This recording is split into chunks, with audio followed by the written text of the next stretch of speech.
زمونگا استاسو د صدر جدید په ختم نبوت چوک کې را جمع کېدل د دې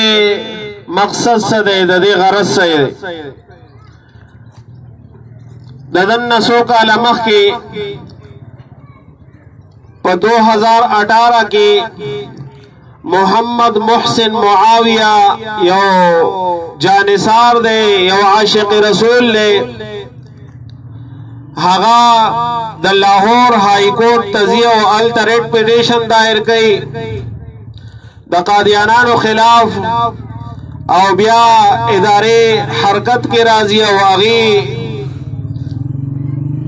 چې کومه متعلقه ادارې دي هغه ته وایي چې د قادیانانو کما جعل سازی او پراړ او دوکه په د ملک شروع دا داغه مخنیوي دی وشي چونکه د ضیاء الحق په دور کې امتناع قادیانیت داغه یو ایکټ پاس شوه دی او زمونږ استادو د آئین حصہ ده چې قادیانیان دی بخبل د دین چې کوم د دې مذهب دی داغه تبلیغ او داغه پرچار باندې کوي د دې چې کوم عبادت خانه د دې باغی ته مسجد نه وي جمعات ورته نه وي د دې په عبادت خانه باندې به د پاسه د مؤمنانو مسلمانانو د عبادت خانه په شانتي منارې نه وي لیکن دا قادیانان دي چې هغه د پاکستان د آئین نه باغیان دي او مخالف دي بیا هغه چناب نگر کې د یو کالج کې د پروګرام سالانه پروګرام په دوران کې قادیانان لګي او د قرآن شریف هغه نسخه هغه مصحفونه چې الفاظ خو د قرآن دي لیکن لاندې معنا او تفسیر دا د قادیانانو د خپل خوخه دی هغه په خپل طرز او په خپل نهج باندې کړی دی هغه قرآنونه هغه نسخه هغه په خلکو کې تقسیم کړي اوس ما ته یو باندې چې یو د دیهات یو عام ساده مسلمان هغه په دې څه پوي ګوچیاره دا سدي سندي مونږ خو عبارت قرآن دی نو لاندې معنا بم د قرآني لاندې تفسیر او تشریح او وضاحت تابم د قرآني حالانکه بدغه تفسیر کې او د تشریح او د وضاحت کې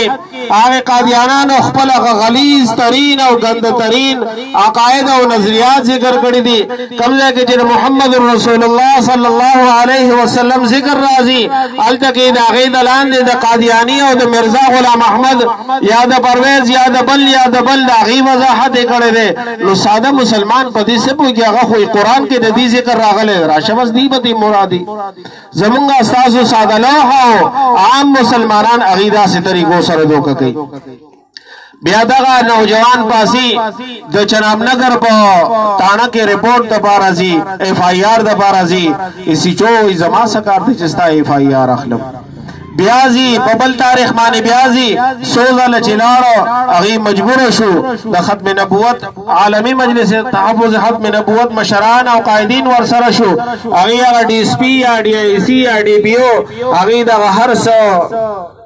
داغي هغه عقاید او داغي هغه نظریات تحریری شکل کې موجود کړل او هغه د لاهور قرآن بورډ اکیډمي داغي ولېګل چې د دې کم خبرې کړې دي مونږ د دې کوم بیانات لیکلي دي دا تاسو چیک کړئ تاسو وګورئ آیا دا د قرآن وضاحت دی کنه دی دا سدي سره دي هغه د ډېر زیات غور او حوض نه رستو د ډېر غټه مطالعه نه رستو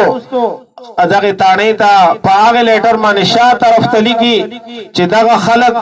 دا چې چا د دې نشو اشاعت کړي دي دې گرفتار کړي شي داغه خلاف ته اف آی آر درج کول حکم وکړو چې دې خلاف پرچا کټ کړي او دا خلقونی سي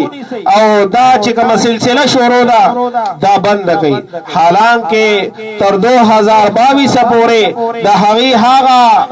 تحریف شده ترجمه تحریف شده تفاسیر دا په ملک کې چریدل باقاعده دغه محسن معاویہ وای چې تر 2022 پورې یا تر نن ورځې پورې په چناب نگر کې او پر ابوا کې چې داغي کما مدرسه ده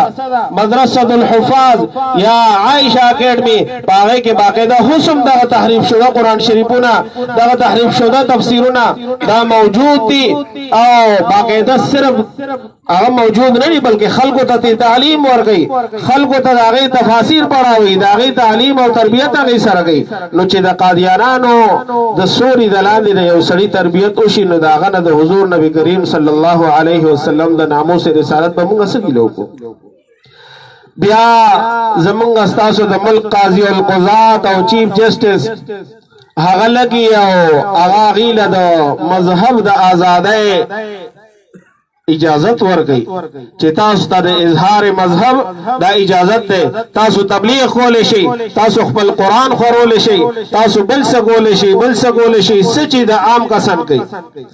حالانکه دغه قاضي القضات لپاره دي چې تبه کوم کورسای باندې ناشته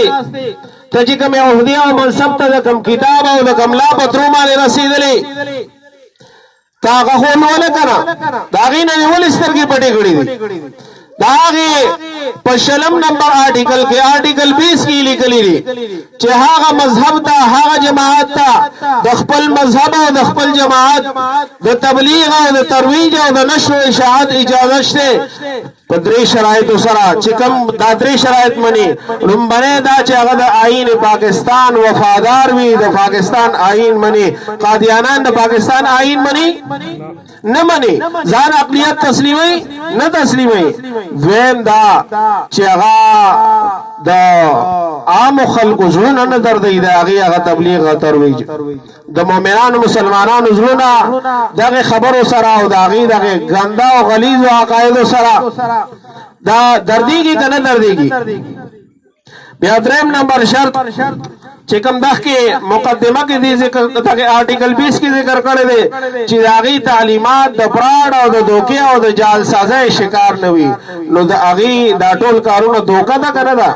فراډ دی کنه ده دوکا ساز جال سازي ده کنه ده د قران په نوم باندې د مسلمان په نوم باندې اغي خدای ته دا نه وي چې قادیانه مت قادیانه شه اغي خدای ته مسلمان وي